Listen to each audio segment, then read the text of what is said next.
ইন্নান নাফসা লাআম্মারাতুম বিসসু। কোরআনুল কারীমের মধ্যে আছে, আল্লাহ তাআলা বলছে মানুষের নফস, মানুষের মনের চাহিদা প্রচন্ড বেশি, সারাক্ষণ মানুষকে গুনাহের প্রতি আদেশ করে, গুনাহের প্রতি, গুনাহের প্রতি। নফস মানুষের মনের চাহিদা মানুষকে বার বার বার বার গুনাহ করতে আগ্রহী করে। এজন্য চোখ নামাইতে ভিন নারী থেকে দিল বলে কম, তাকাইতে বলে বেশি।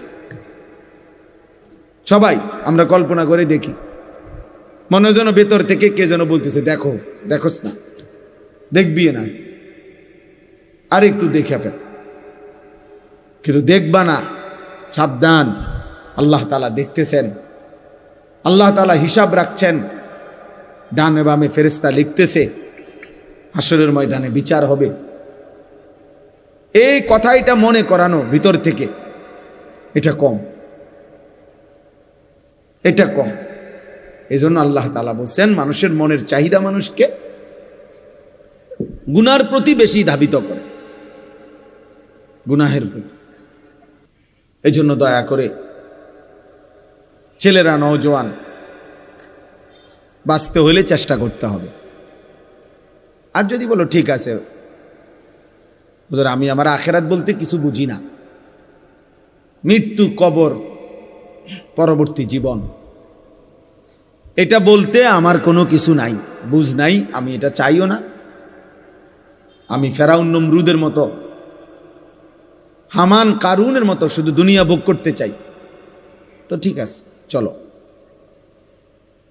দুনিয়ায় চলো। বাকি কথা হইল কোরআনুল কারীমের মধ্যে আল্লাহ তাআলা বলছে দুনিয়া বান্দা যতই চাক, আমি বরাদ্দ যে দূর রাখছি ও দূরে মিলে।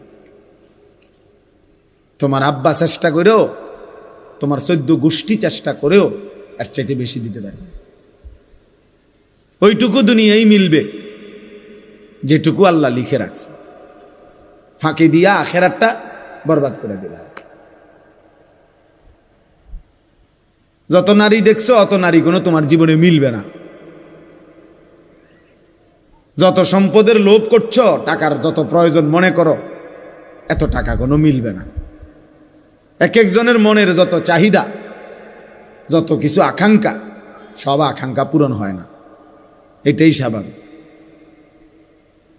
আরো ধনী হলো, আরো সম্পদশালী হলো, তাহলে লাভ হইল কি? আর আল্লাহকেও ভুলে গেলাম, আখেরাতকেও ভুলে গেলাম, আল্লাহর ইবাদতকেও ভুলে গেলাম।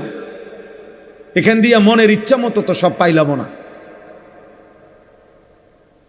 আমার চাহিদা মতো তো সব মিলল না। দুনিয়া তো আমার ওইটুকুই মিলল যেটুকু আল্লাহ লিখে রাখছে। আজ্জালনা লাহু ফিহা মা নাশাউ লিমান নুরিদু। আল্লাহ বলছে যতজন দুনিয়া চায় আমি সকলকে দুনিয়া দেই না, আমি যে কয়জনকে চাই ওই কয়জনকে দেই, এবং যতজন দুনিয়া যেটুকু চায় আমি অতটুকু দেই না, আমি আল্লাহ যেটুক চাই অতটুকু দেই, অতটুকু দেই। কিন্তু সুম্মা জাআলনা লাহু জাহান্নাম, প্রত্যেক দুনিয়া লুভিকে দেখেন, ওই যে ওদের মোবাইল দেখেন, এদের মানে মেন ব্যস্ততা হলো মোবাইলটা। এটারে একবার আলগি দিয়া ধরে, একবার উঁচা করে ধরে, একবার নিচা করে ধরে, একবার ডান দিকে নেয়, একবার বাম দিকে নেয়। মানে হুজুরের যদি আরো বাপ হয়েও বলে, হ্যাঁ ফিকির হলো মোবাইল, এইটার মধ্যে উঠাবে, রেকর্ড করবে, কেউরে দেখাবে। এই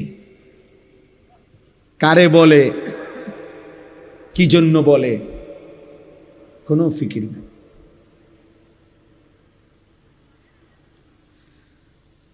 এটাই আমার জীবনের বড় আফসোস।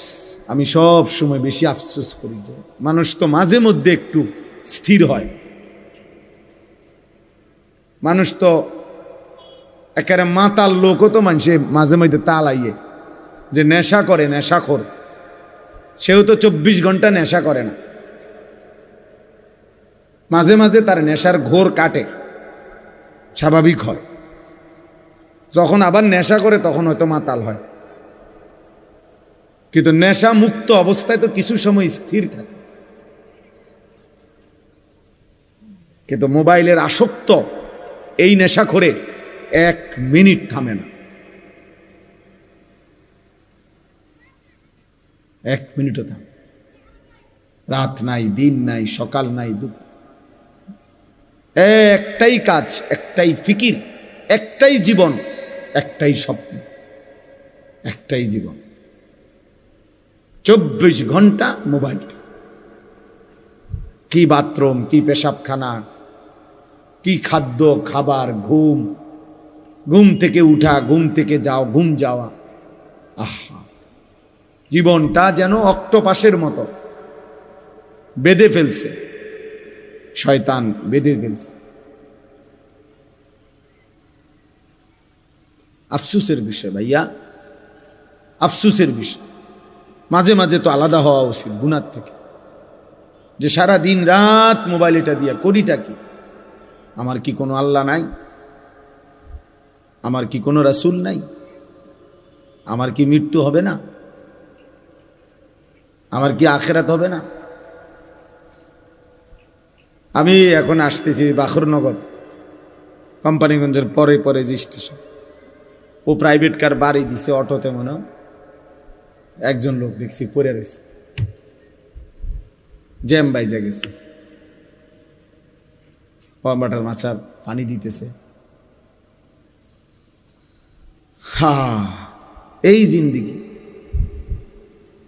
যে যখন আহত হয় তখনই মনে পড়ে যে আল্লাহর কথা। পাওটা যখন ভাঙ্গা যায়, হাতটা যখন ছুটে যায়, মোটরসাইকেলটা যখন অ্যাক্সিডেন্ট করে, তখনই মনে পড়ে আল্লাহ বলতে কিছু আছে। তখনই শুধু আল্লাহকে ডাকার কথা মনে। আর নাই তো এর আগে মাতাল, একবারও ভাবে না যে এই রোডে তো আরো মানুষও গাড়ি চালাইতেছে, আমি মোটরসাইকেলটা একটু সাবধানে চালাই।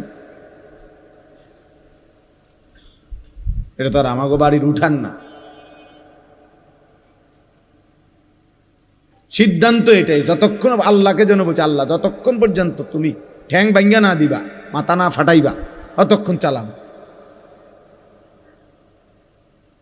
যতক্ষণ পর্যন্ত আল্লাহ জীবন যৌবন ধ্বংস করে না দিবা, শরীরের সক্ষমতা, ততক্ষণ দেখতে থাকবো না রে।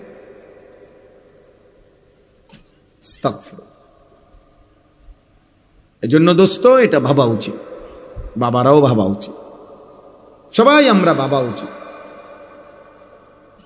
24 ঘন্টা 2 জিনিস আমাদের বিরুদ্ধে লেগে থাকে। এক হলো আমাদের মনের চাহিদা, নফস, আরেক হলো শয়তান। বাহিরে থেকে শয়তান, ভেতরে থেকে নফস। এই 2 শত্রু আল্লাহ আমাদের বিরুদ্ধে লাগায় রাখছে। আর বলছেন এই 2 শত্রুকে পরাজিত করে তোমাকে বিজয়ী হইতে হবে, এরপরে জান্নাত। জান্নাত এটা মামুলি না। জান্নাত 2টা রুম আর একটা বারান্দা না। জান্নাত শুধু এক তরকারি আর ডাইল আর আলুর ভর্তা দিয়ে ভাত খাওন না। জান্নাত শুধু 2-4 আইটেমের ফল ফলাদির নাম না। জান্নাত অনেক বড়। ইজা রাআইতা সাম্মা রাআইতা নাঈমান ওয়া মুলকান কাবীরা। আল্লাহ বলেন, আমার বান্দা যখন জান্নাত দেখবে কেবল দেখতেই থাকবে, বারবার চোখ ফিরাইয়া ফিরাইয়া দেখবে। দেখতে দেখতে সে বুঝবে তাকে আল্লাহ তাআলা নিয়ামতে ভরা এক বিশাল সাম্রাজ্য দান করেছে। মুলকান কাবীরা, বিশাল সাম্রাজ্য, বিশাল এরিয়া না, বিশাল সাম্রাজ্য।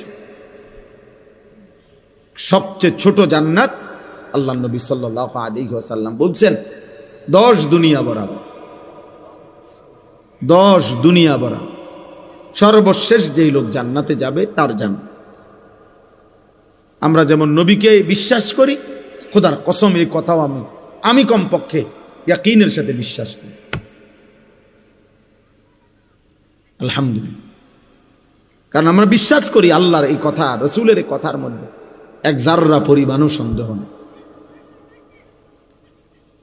তোমরা বেনামাজি যুবক, তোমাদের সন্দেহ হইতে পারে, তোমরা আসলে আল্লাহর ব্যাপারে সন্দিহান, এই জন্য সেজদা দাও না। তোমাদের কলিজায় এটা আছে হয়তো যে আল্লাহ বলতে কিছু নাই, অবশ্যই এর জন্য ও সন্দিহান, মূলত ও আখিরাতের ব্যাপারে সন্দিহান, ও নবীজির এই কথাগুলোর ব্যাপারে তার সন্দেহ আছে। এই জন্য সে স্বাভাবিকভাবে হাসি খুশি মুডে ঠান্ডা মাথায় নামাজও পড়ে না, সেজদাও দেয় না, অনবরত গুনাহ করছে, আস্তাগফিরুল্লাহ। নাইতো তো কমপক্ষে একটা যুদ্ধ করতো। গুনাহ আমার নাই, আমি বলি নাই, আমি কোনো বেহেশতের থেকে আইছি না, এখন আসছি ক্যান্টনমেন্ট থেকে। বুঝেন নাই কথা? আমি কোনো বেহেশতের থেকে আইছি না, গুনাহ আমার নাই, আমি এটা বলি নাই। কিন্তু এটা কেমন গুনাহ যে 24 ঘন্টা, 24 বছর, 12 বছর, 10 বছর, 1 বছর এক তালে, এক রঙে, এক ঢঙ্গে গুনাহ। এটা কি ধরনের নাফরমান ভাই? এ তো গাদ্দার, এ তো চূড়ান্ত বেয়াদব, এ তো নিকৃষ্ট বেয়াদব, এ তো হাইওয়ান, এ তো চতুষ্পদ জন্তু, যে গুনাহকে স্বাভাবিক বানায় নিছে। মিথ্যা বলে প্রতিদিন,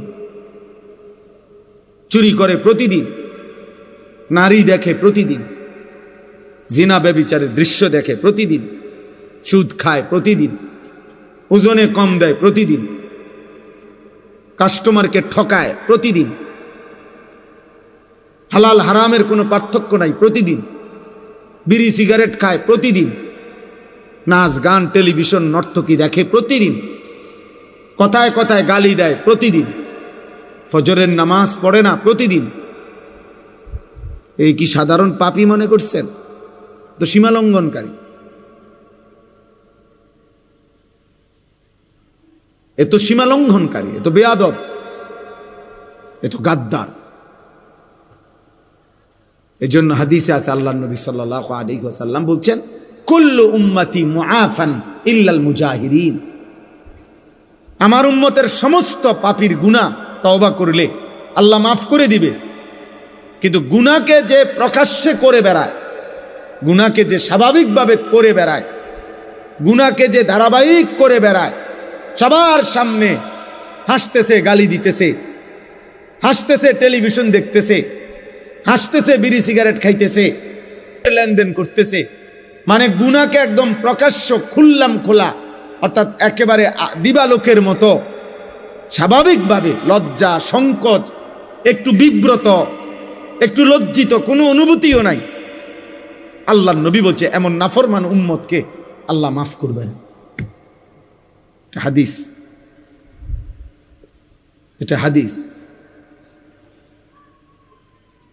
সামনে দিয়া বয়স্ক লোক যায়, দাদা যায়, নানার বয়সী লোক যায়, আলেম ওলামা যায়, ওমা এই নাফরমান দাঁড়াইয়া আছে যে দাঁড়াইয়া আছে, মোবাইল দেখতেছে যে দেখতেছে, তার সামনে দিয়া মনে 30 জন লোক মসজিদে ঢুকছে, নামাজে গেছে, ওরা নামাজ পইরাও আবার মসজিদ থেকে বের হইয়া এদিক দিয়া গেছে, কিন্তু এই অপদার্থ মোবাইল টিপতেছে, তো টিপতেই আছে, অথচ সে মুসলমানের বাচ্চা। এই তো গাদ্দার না? কথা বলেন না, এই গাদ্দার না? সে মানে কিরে, এতগুলো মানুষ মসজিদে ঢুকলো আমার সামনে আবার বের হইল, একটা জলজ্জান্ত নামাজের ওয়াক্ত চলে যাচ্ছে, মসজিদের জামাত হয়ে গেল, আজান হইল, একামত হইল, আহা ওমা এটা কি নাফরমান, এটা কি হাইওয়ান, এটা মানুষের বাচ্চা হয় কেমনে? এটা মুসলমানের বাচ্চা হয় কেমনে? মুসলমানের ঘরে জন্ম নিলে এত বড় গাদ্দার হয় কেমনে? যে সামান্যতম লজ্জাত হওয়ার কথা, যে জিন্নারিল্লাহ, আমিও তো একজন মুসলমান, এতগুলো মানুষ আমার সামনে মসজিদে যায়, আমি কি যাব না? আমার কি কখনোই সময় হবে? চলো ভাই, এই জন্য এই আয়াত আমি পড়ছি। আল্লাহ তাআলা বলেন, ইয়া আইয়ুহাল্লাযীনা আমানু, হে ঈমানদারগণ, লা তাত্তাবিউ খুতুওয়াতিশ শাইতান, কোনোভাবেই বান্দা মুমিন, তুমি না আমার উপরে ঈমান এনেছো বান্দা, আমি বড় খুশি হয়েছি বান্দা, তুমি মুমিন, তুমি মুসলমান, তোমাকে জন্মসূত্রে হয়তো আমি ঈমান দিয়েছি, অথবা কেউ যদি পরেও ইসলাম গ্রহণ করে তাকেও আল্লাহ বলছে তুমি আমার। সমস্ত ঈমানদার, আল্লাহ কোরআনে নিজে বলছে, মুমিন আল্লাহর বন্ধু। ঈমানদার কার বন্ধু? আল্লাহর বন্ধু। মুমিনের বন্ধু আল্লাহ, আল্লাহর বন্ধু মুমিন। এজন্য তাফসীরের মধ্যে আছে, ইয়া আইয়ুহাল্লাযীনা আমানু, হে ঈমানদারগণ, এই কথার আরেকটা অর্থ হলো হে আমার বন্ধুগণ। আল্লাহ বলছে হে আমার বন্ধুরা, বন্ধুগণ, হে আমার বন্ধুগণ। আল্লাহ তাআলা বলছে কোরআনুল কারীমের মধ্যে 89 বার, 8, 9, 89 বার আল্লাহ তাআলা এই শব্দ দিয়ে আমাদেরকে ডাক দিয়েছে, হে ঈমানদার, হে আমার বন্ধুগণ। 1 বার 2 বার না ভাইয়া, 89 বার। কোনো মা যদি একটানা 89 বার তার সন্তানকে ডাকে, এরপরেও যদি সেই সন্তান মায়ের কাছে না আসে, এই সন্তান কি পরিমাণ বেয়াদব। কোনো বাবা যদি তার সন্তানকে 89 বার একটানা ডাকে, সেই সন্তান যদি বাবার ডাকে সাড়া না দেয়, কি পরিমাণ বেয়াদব। তো আল্লাহ তাআলা রব, মহান মালিক, আমার সৃষ্টিকর্তা, আমার শরীরের প্রতিটা বিন্দু বিন্দু যার ইশারায় এক সেকেন্ডের নিরাপত্তা, আমাদের বেঁচে থাকার অধিকার, সুস্থতা, স্বাভাবিকতা আল্লাহর দেওয়া। প্রতিনিয়ত যারা অ্যাক্সিডেন্ট হয়, কেউ কি নিজের ইচ্ছায় অ্যাক্সিডেন্ট হয়? কথা বলেন না। প্রতিনিয়ত যারা মারা যায়, তারা কি নিজের ইচ্ছায় মারা যায়? তাইলে আল্লাহ তাআলা যখন তার নিরাপত্তার চাদর সরিয়ে নেয় 1 সেকেন্ডের জন্য, 1 মিনিটের জন্য, তো বান্দা দুর্ঘটনায় পতিত হয়। তো এই জন্য প্রতি মুহূর্তে আল্লাহ তাআলা 24 ঘন্টা আমাদেরকে লালন করছেন, পালন করছেন। 24 ঘন্টা আল্লাহ তাআলা নিজে বলছেন, ইন্না রাব্বাকা লাবিল মিরসাদ, নিশ্চয়ই তোমার রব কঠোর নজর রাখছেন তোমাদের উপর, একদম কঠোরভাবে। 1 সুতা, 1 বিন্দু, আল্লাহ তাআলা বলেন তুমি 1 সেকেন্ড, একটা নিঃশ্বাস বান্দা আমার নজরের বাহিরে না। আয়াহসাবু আল্লাম ইয়ারাহু আহাদ, আল্লাহ বলে আমার বান্দাকে জিজ্ঞেস করো, সে কি এটা মনে করে যে তাকে কেউ দেখে না? কি ব্যাপার, আমরা কেউ মনে করি এটা? ভাই বলো না, ছেলেরা ভাই বলো, আমরা কি এটা মনে করি যে কোনো একটা ঘন্টা এমন আছে, সপ্তাহের একটা দিন এমন আছে, রাতের একটা সময় এমন আছে যে সময় আল্লাহ আমাদেরকে দেখে না? এমন ঘন্টা কখন? এমন সময় কখন? এমন সপ্তাহ কখন? তাহলে তো আল্লাহ তাআলা বলছেন, ইয়া আইয়ুহাল্লাযীনা আমানু, হে ঈমানদারগণ, আমি ডাকছি তোমাকে, আমি ডাকছি বান্দা। এর চাইতে প্রিয় আর কি হইতে পারে?